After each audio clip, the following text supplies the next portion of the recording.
Thiruvananthapuram division southern റെയിൽവേയിൽ സ്വാതന്ത്ര്യദിന parade നടന്നു. Southern railway divisional manager Divyakant Chandrakar പതാക ഉയർത്തി പരേഡിന് സല്യൂട്ട് സ്വീകരിച്ചു. 79ാമത് സ്വാതന്ത്ര്യദിനാഘോഷത്തോടനുബന്ധിച്ച് തിരുവനന്തപുരം ഡിവിഷൻ സതേൺ റെയിൽവേയുടെ സ്വാതന്ത്ര്യദിനാഘോഷ പരിപാടികൾ നടന്നു.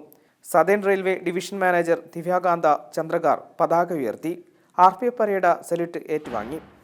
ഈ വർഷം റെയിൽവേക്ക് മികച്ച നേട്ടം കൈവരിക്കാൻ സാധിച്ചുവെന്നും ടിക്കറ്റ് ബുക്കിംഗിനായി ഡിജിറ്റൽ സർവീസുകൾ കൂടുതലായി ജനങ്ങൾ ഉപയോഗപ്പെടുത്തിയെന്നും southern railway division manager Divyakant Chandrakar പറഞ്ഞു. The division recorded its highest ever gross earning of 2,323 crores, the highest ever passenger earning of 1,705 crores, and a record ticket checking revenue of 41 crores. Even in the current year, the momentum has continued.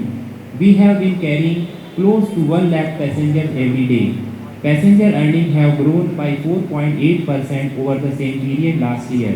Now, 50% of our tickets are sold through digital mode like automatic ticket vending machines and the UTS mobile app.